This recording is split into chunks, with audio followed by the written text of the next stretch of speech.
bawat ulam, merienda, sausawan, at pati na inumin, pinapalinamnam at pinapasarap ng isang sangkap. Isa sa pinakamatandang pampalasa sa mundo, ang asin. Pero alam nyo ba na kung dati 100% self-sufficient ang Pilipinas sa asin, ngayon, more than 90% ng ginagamit nating asin, imported na. Ito daw yung imported na asin. Ito naman yung local. Ang mga salt farmers sa bansa, unti-unti na rin nababawasan. May pag-asa pa bang muling makabangon ang salt industry sa Pilipinas? Dalawang pakbet. Sa Pasig City, matatagpuan ang isang kainan na halos 4 na dekada nang naghahain ng iba't ibang lutong Pinoy. 20 klase ng ulam ang niluluto ni na Annette Cruz araw-araw. 3 o'clock pa lang, nag-prepare na ng pagkain, palambot, prepare kasi parang pagdating ng 6 o'clock, may ulam na. Dalawang pinagdakan, 4 na rice.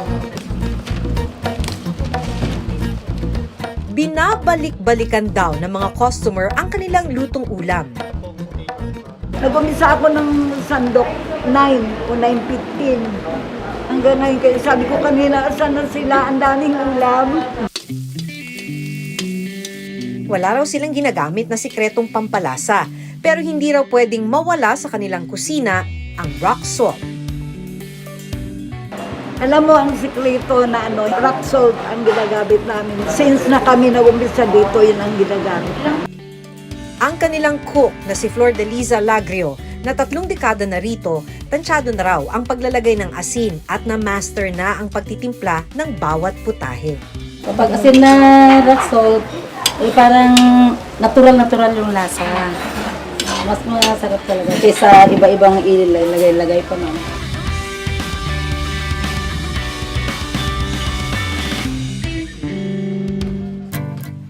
Dito pa rin sa Pasig City, iba't ibang inumin naman ang ibinibida ng coffee shop na ito. Bukod sa kanilang mga iced juices, best seller daw dito ang sea salt latte. Ang special recipe ng kanilang kape, may sea salt na nakadaragdag sa pinaghalong tamis, alat at pait ng kape. Sinamahan pa ito ng salted cream cheese.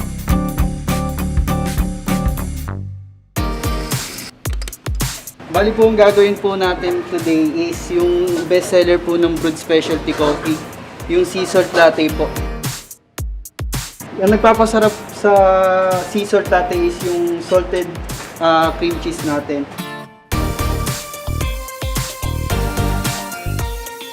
And then nilalagyan po siya ng ng rock salt. Sinong mag-aakala na ang pampaalat na asin, pwedeng-pwede rin palang ihalo sa kape? Akala namin is pang pagkain lang talaga siya. Pwedeng parang pang condiments lang, pampaalat. Pumatok din po pala siya sa drinks. Pero bago pa man makarating sa ating mga kusina at kainan ang asin, nagsisimula ang produksyon nito sa salt farm. Tulad ng makikita sa Pangasinan, Bulacan, at dito sa Nasugbu, Batangas. Isa sa mga may-ari ng asinan dito ang mag-asawang Sherilyn at Jimmy Panganiban. Minanapan nila ito sa kanilang mga magulang. Itong buo na to, nasa 5.3 hectare po ito. Kaso nga lang po, ito, since ayan lang po yung asinan, nasa 2 hektarya lang po siguro yan. Ayun po, doon po ang storage namin ng tubig na maalat, sa banda dulo na yon. Tapos ito yung asinan na yan.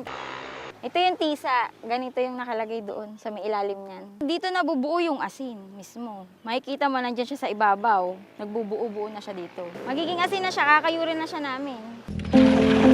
Tuwing January hanggang May ang harvest season sa asinan. Kaya ngayong June, kinonvert muna nila ito sa palaisdaan.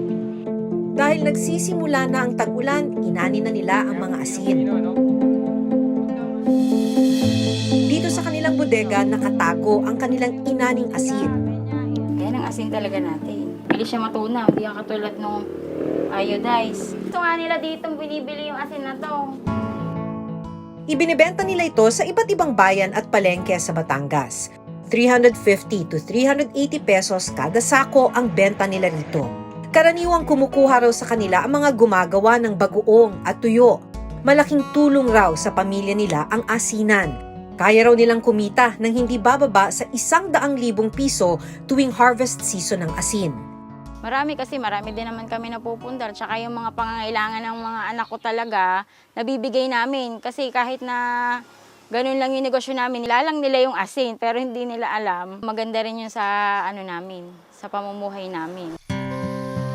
Ilang metro lang mula sa asinan ni na Sherilyn, makikita ang isang lomi house na sinusuplayan nila ng asin. Sinuserve nila ang sikat na loming Batangas at iba pang putahe. Yung rock salt, pag humalo po siya sa sugar, nagkakaroon po nung tinatawag na umami. So hindi mo na kailangan gumamit ng bechin. Pag naghalo yung tamis tsaka yung alat, yun po yung sabog na lasa, which is yung umami. So no need yung mga bechin or MSG. Malaking tulong daw sa kanilang negosyo ang pananatili ng asinan sa kanilang lugar. Ginagamit niya sa kanilang kainan. Rock salt pa rin kasi una, it gives yung natural flavor nga ng dagat. Pangalawa, yung texture niya. Sa pagdating sa pagkain, yun talaga, yung flavor talaga niya is natural.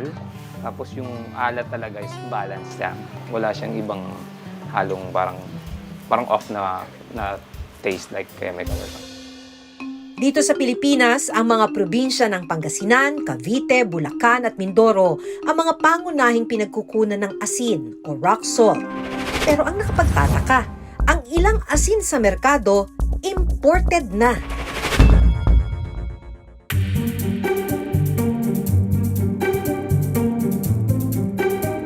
Galing saan yung rock salt na imported? Sabi mo, iba sa ibang bansa. Hindi nyo alam kung saan galing. Pero ba't nyo alam na imported? Sinasabi po kasi yung nagdi-deliver po sa amin. Na ito imported, Opo. tapos ito local. Opo. Tapos kasi po ma'am, sinasabi kasi nila pag mahirap daw siyang matunaw. Yung imported. Ayon sa mga nakausap kong tindera, mas mabenta pa rin ang mga locally produced na asin kumpara sa imported na asin. Ito daw yung imported na asin. Ito naman yung local na asin. Galing daw to ng either Pangasinan or Mindoro. Yan, ito yung binibenta nila. Kung tutuusin, sa presyo, pareho lang. Kaso ang sinasabi daw sa kanila, nung kanila mga customer, mas gusto raw yung local. Hinahanap pa rin yung local dahil mas matagal daw matunaw itong asin. Tapos hindi siya kasing alat. Nakapagtataka na napaliligiran ang ating bansa ng karagatan pero nag-i-import tayo ng asin. Katunayan, 93% ng binibentang asin dito sa ating bansa ay imported.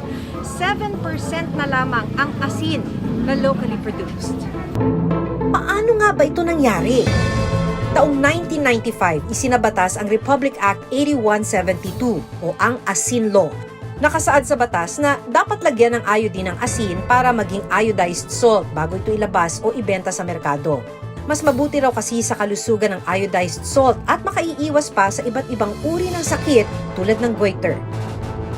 Pero ang problema, hindi lahat ng salt farmer kaya ang gastos sa paglalagay ng iodine. So, with that, yung ating mga maliliit na gumagawa ng asin ay naapektuhan dito dahil sa kanilang kakulangan ng kakayanan na mag-iodize. Matrabaho, unang-una. Tapos mahirap, tapos magastos. Siyempre, madadagdagan ng gastos mo, yung puhunan mo. Kaya naman dumami ang imported iodized salt sa merkado.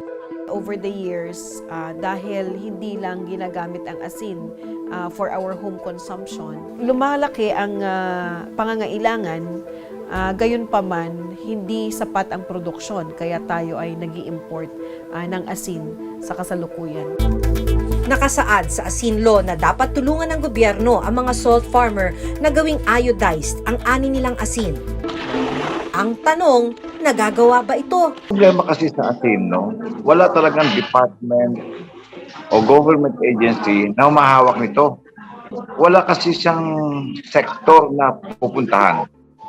Pero ang nangyari ay nabigyan ng instruction ang Department of Trade and Industry to monitor, assist doon sa mga local producers. Tinulungan namin yung mga local producer. Nagtayo kami ng kooperatiba. Sa ngayon, isinusulong din ang paggamit ng tinatawag na artisanal salt ng Pilipinas o mga asin na ginawa sa tradisyonal na paraan ng ilang bihasa. Tulad na lang ng asin tibuok ng Bohol na gawa mula sa abo ng sinunog na balat ng nyog na hinaluan ng tubig dagat.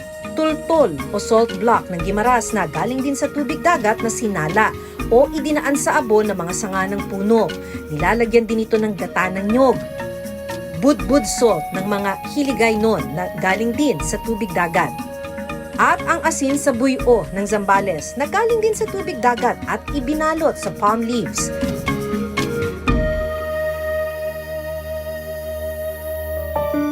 Hindi lang daw simpleng pampalasa ang mga ito.